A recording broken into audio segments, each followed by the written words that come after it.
ಈಗ ನಮ್ಮ ತೆನೆ ಪಕ್ಷದ ಸ್ಟೇಟ್ ಅಲ್ಲ ಸೆಂಟ್ರಲ್ ಮಿನಿಸ್ಟ್ರು ಬತ್ತಾವ್ರೆ. ಬನ್ನಿ ನಾವು ಸೈಡಲ್ಲಿ ನಿಂತ್ಕೊಂಡು ಅವ್ರನ್ನ ವೆಲ್ಕಮ್ ಮಾಡೋಣ. ಸರ್ ನಮಸ್ಕಾರ ಸರ್, ಹೇಗಿದ್ದೀರಾ ಸರ್? ಏನು ಸರ್ ಕಾಣಿಸ್ತಾನೆ ಇಲ್ವಲ್ಲ ಸರ್? ಒಳ್ಳೆ ಮರೆ ಆಗೋಗ್ಬಿಟ್ಟಿದ್ದೀರಲ್ಲ ಸರ್, ಎಲ್ಲ ಮರೆ ಕಾಯ್ತಾರ ಈಗೆಲ್ಲ ಅಲ್ಲಿ ಇಲ್ಲಿ ಒಂಚೂರು ಕಾಣಿಸ್ತಾ ಇದ್ದೀರಾ. ಏನು ವಿಚಾರ ಸರ್? ಈ ಬಜೆಟ್ ಮಂಡಳಿ ಬಗ್ಗೆ ಏನು ಹೇಳ್ತೀರಾ ಸರ್ ನೀವು? ಸರ್ ಇವಾಗ ಬಾಯಿ ಮುಚ್ಕೊಂಡಿರುತ್ತಾಯಿ ಎಲ್ಲವನ್ನ ನೀನೇ ಮಾತನಾಡಿದ್ರೆ ನಾನು ಇಲ್ಲೇನು ಬಂದಿರೋದು? ಇಲ್ಲೇನು ನಾವೇನು ಇಲ್ಲಿ ಗೆಣಸು ಪ್ರಕ್ರಿಯೆ ಒಂದು ಕೃಷಿ ಮಾಡ್ಲಿಕ್ಕೆ ಬಂದಿದ್ದೀವ? ತೆನೆ ಪಕ್ಷ ಅಲ್ವಾ? ಗೊತ್ತು. ಇವತ್ತು ನಾವು ಸೆಂಟ್ರಲ್ ಗೌರ್ಮೆಂಟ್ ಇರ್ಬೋದು, ಇವರು ಏನು ಬಜೆಟ್ ಮಂಡಿಸ್ಬಿಟ್ಟಿದ್ದೇನೆ, ಭಾಳ ಬಜೆಟ್ಟು. ಏನು ಬಜೆಟಲ್ಲಿ ಏನಿದೆ? ನಾವು ಕೊಟ್ಟಿರ್ತಕ್ಕಂಥ ಬಜೆಟ್ಗಿಂತ ಕಡಿಮೆ ಇದೆ ಇದು. ಏನು ಪಬ್ಲಿಕ್ ಶಾಲೆಗಳನ್ನ ನಾವೇ ತರೆದಿದ್ದು. ಈ ಒಬ್ಬರ 50 ಪಬ್ಲಿಕ್ ಶಾಲೆಗಳು ಅಂತ ಇದ್ದಾರೆ. 100 ಪಬ್ಲಿಕ್ ಶಾಲೆನೋ 50 ಪಬ್ಲಿಕ್ ಶಾಲೆನೋ. ಪಬ್ಲಿಕ್ ಶಾಲೆಗಳು ಬೇಕು ಕರ್ನಾಟಕದಂತ ಹೋರಾಟ ಮಾಡಿ ಮಾಡಿದವನು ನಾನು. ಇವತ್ತು ಇವರು ಬರೀ 100 ಯಾವ ಸುಖಕ್ಕಾಗಿ 100? ಇಡೀ ರಾಜ್ಯಾದ್ಯಂತ ಮಿನಿಮಮ್ ಒಂದು 5,000 ಇಲ್ಲ 2,000 ಪಬ್ಲಿಕ್ ಶಾಲೆಗಳನ್ನು ಮಾಡಬೇಕು. ಸರ್ಕಾರಿ ಶಾಲೆಗಳ ಪುನರುದ್ಧಾನ ಮಾಡಬೇಕು.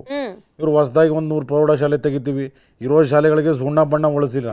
ಪಾಪ ಯಾರೋ ದಾನಿಗಳಿಂದ ಹೊಡಿಸ್ತಾ ಇದ್ದಾರೆ. ನಾಚಿಕೆಗೇಡಿನ ವಿಷಯ. ಸರ್ಕಾರದವರು ಇವತ್ತು ಶಾಲೆಗಳಿಗೆ ಬಣ್ಣ ಸುಣ್ಣ ಹೊಡಿಸ್ತಾ ಇಲ್ಲ. ಎತ್ತಿನ ಒಳೆನೂ ಇಲ್ಲ, ಎಮ್ಮೆ ಒಳೆನೂ ಇಲ್ಲ. ಎತ್ತಿನ ಒಳೆ ಯೋಜನೆಗೆ ಧ್ವನಿ ಎತ್ತಿದ್ ನಾವು, ಬಜೆಟ್ ಕೊಡಿಸಿದ್ ನಾವು. ಇವರೇನು ಕೊಟ್ಟಿರ್ತಕ್ಕಂಥ ಬಜೆಟ್ಟು ಮಜ್ಜಿಗೆ ಅಷ್ಟು. ಅದು ಏನೇನು ಸಾಕಾಗೋದಿಲ್ಲ ಎತ್ತಿನ ಒಳೆ ಯೋಜನೆಗೆ. ಆಮೇಲೆ ಅದೇನೋ ಸಿನಿಮಾಗಳಿಗೆ ಒಂದೇ ರೇಟು ಅಂತ ಹಾಕಿದ್ದಾರೆ, 200 ರೂಪಾಯಿ ಮಲ್ಟಿಪ್ಲೆಕ್ಸ್ಗಳಲ್ಲಿ ಅಂತ. ಈ ಮಲ್ಟಿಪ್ಲೆಕ್ಸ್ಗಳಲ್ಲಿ 200 ರೂಪಾಯಿ ಅಂತೇಳಿ ಅವರು 200 ರೂಪಾಯಿ ಟಿಕೆಟ್ ಕೊಡ್ತಾರೆ.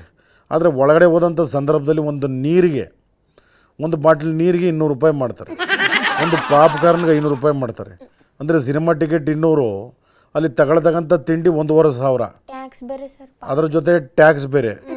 ಈ ರೀತಿಯಾದಂಥ ಒಂದು ಜನರ ಮೇಲೆ ತೆರಿಗೆಗಳನ್ನೇ ಹೇರ್ತಕ್ಕಂಥದ್ದು. ಅದರ ಬಗ್ಗೆ ಕಂಟ್ರೋಲ್ ಮಾಡಬೇಕು. ಇವರು ಅಲ್ಲಿ ಮಾರ್ತಕ್ಕಂಥ ತಿಂಡಿಗಳ ಬಗ್ಗೆ ಎಚ್ಚರಿಕೆ ಇಲ್ಲ, ಅಲ್ಲಿ ಟ್ಯಾಕ್ಸ್ ಬಗ್ಗೆ. 200 ರೂಪಾಯಿ ಟಿಕೆಟ್ ಮಾಡ್ತಾರೆ, ಅದ್ರ ಒಳಗಡೆ ಹೋಗಿ ಜನ ಅನುಭವಿಸೋ ಕಷ್ಟಗಳು.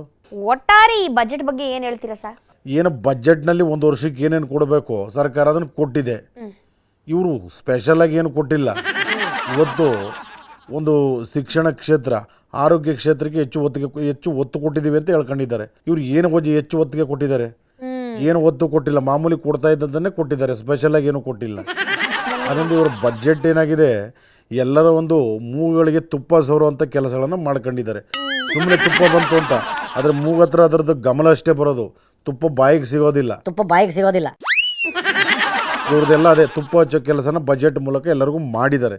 ಈ ಬಜೆಟ್ನ ಜನಗಳ ಮೆಚ್ಕೊಳ್ಬೇಕು, ಇಲ್ಲ ಬೇರೆಯವ್ರ ಮೆಚ್ಕೊಳ್ಬೇಕು, ಇಲ್ಲ ಅವ್ರ ಪಕ್ಷದವ್ರ ಮೆಚ್ಕೊಳ್ಬೇಕು, ಗೊತ್ತಿಲ್ಲ.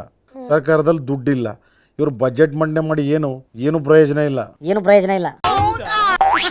ಇನ್ನೊಂದು, ಇವರು ಮೀಸಲಾತಿ ಕೊಡ್ತೀನಿ ಅಂತೇಳಿ ಸರ್ಕಾರಿ ಗುತ್ತಿಗೆಗಳಲ್ಲಿ ಧರ್ಮ ಒಡೆಯುವಂಥ ಕೆಲಸಗಳನ್ನು ಮಾಡ್ತಾಯಿದ್ದಾರೆ.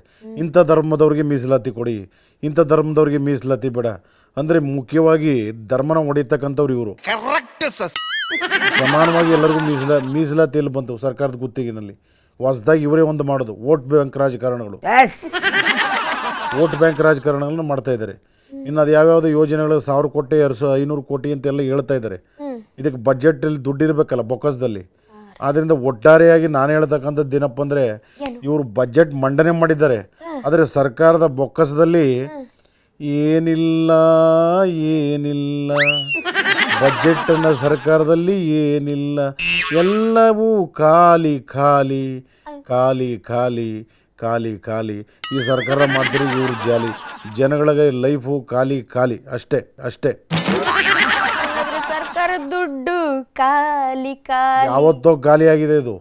ಇವ್ರಿಗೆ ಯಾವುದು ಗ್ಯಾರಂಟಿ ಯೋಜನೆಗಳಿಗೆ ದುಡ್ಡಿಲ್ಲ. ಜನಗಳ ಹತ್ರ ಟ್ಯಾಕ್ಸ್ ರೈಸ್ ಮಾಡಿ 1 ತಿಂಗಳು 2 ತಿಂಗಳು. ಮೊನ್ನೆ ಅದನ್ನೇ ಹೇಳಿದ್ದೇವೆ, ಗ್ಯಾರಂಟಿ ಸಂಪೂರ್ಣ ವಿಫಲ. ಸರ್ಕಾರ ಬೊಕ್ಕಸದಲ್ಲಿ ಹಣ ಇಲ್ಲ. ಈ ಬಜೆಟ್ ಅಂತಕ್ಕಂಥದ್ದನ್ನು ತೋರಿಸಿ ಮೂಗಿಗೆ ತುಪ್ಪ ಸವರ್ತಾ ಇದ್ದಾರೆ, ನಂಬೇಡಿ ಅಂತ.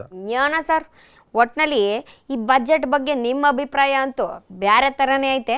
ಬೇರೆಯವ್ರ ಅಭಿಪ್ರಾಯನೂ ಒಂಚೂರು ಕೇಳ್ತೀನಿ. ಎಲ್ಲ ನೆನ್ನೆ ಮೊನ್ನೆಯಿಂದ ಕೇಳ್ತಾ ಇದ್ದೀರಲ್ಲ, ಸಾಮಾನ್ಯರು ಏನು ಹೇಳ್ತಾ ಇದ್ದಾರೆ ಅಂತ ಕೇಳಿ. ಅವ್ರ ಪಕ್ಷದವ್ರು ಹೈಪ್ ಮಾಡ್ಕೊತಾ ಇದ್ದಾರೆ, ಮತ್ತೊಂದು ಪಕ್ಷದವ್ರು ನ್ಯೂನ್ಯತೆ ಹೇಳ್ತಾ ಇದ್ದಾರೆ. ಜನಸಾಮಾನ್ಯರು ಏನು ಹೇಳ್ತಾ ಇದ್ದಾರೆ 2 ದಿನದಿಂದ ಕೇಳ್ತಾ ಇದ್ದೀರಿ. ಅದು ನನ್ನ ಅಭಿಪ್ರಾಯ ಏನಿದೆ ನಾನು ಹೇಳಿದ್ದೇನೆ. ಅಷ್ಟೇ. ಮುಕ್ತವಾಗಿ ಮಾತನಾಡತಕ್ಕಂಥ ಸ್ವಾತಂತ್ರ್ಯ ನಮ್ಮ ಸಂವಿಧಾನ ಕೊಟ್ಟಿದೆ. ಮಾತಾಡಿದ್ದೇನೆ. ಮಾತಾಡಿದ್ದೀರಾ ಸರ್. ಜನಸಾಮಾನ್ಯರ ಅಭಿಪ್ರಾಯನೂ ಕೇಳ್ತೀನಿ, ಹಂಗೆ ಒಬ್ರು ಜನನಾಯಕರ ಅಭಿಪ್ರಾಯನೂ ಕೇಳ್ಬೇಕಲ್ಲ. ಆಯ್ತು, ನನ್ನ ಅಭಿಪ್ರಾಯನೇ ಹೇಳಿದ್ದೇನೆ. ನಿನಗೀಗ 3 ತಿಂಗಳಿಂದ ದುಡ್ಡು ಬಂದಿದೆಯಾ? ಅಷ್ಟೇ. ಅವ್ರ ಗ್ಯಾರಂಟಿ ಇಲ್ಲ, ಗೋರಂಟಿ ಇಲ್ಲ. ಎಲ್ಲ ಮುಂಡಾ ಮೋಚ್ಕೊಳ್ಳಿ, ಬರ್ತೀನಿ. ಕೊನೆದಾಗ ಒಂದು ಮಾತು ಹೇಳ್ತೀನಿ ಸಿಸ್ಟರ್. ಏನ್ ಸರ್ ಅದು?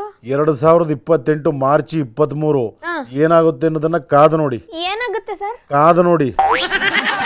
ಹಿಂಗ್ ಹೇಳ್ಬಿಟ್ರು ಅಲ್ಲ, ತಲೆಗೆ ಹುಳ ಬಿಡೋದನ್ನ ನೋಡಿದೀನಿ. ಇವ್ರು ಆಕ್ಟಪಸ್ಸೆ ಬಿಟ್ಬಿಟ್ರಲ್ಲ.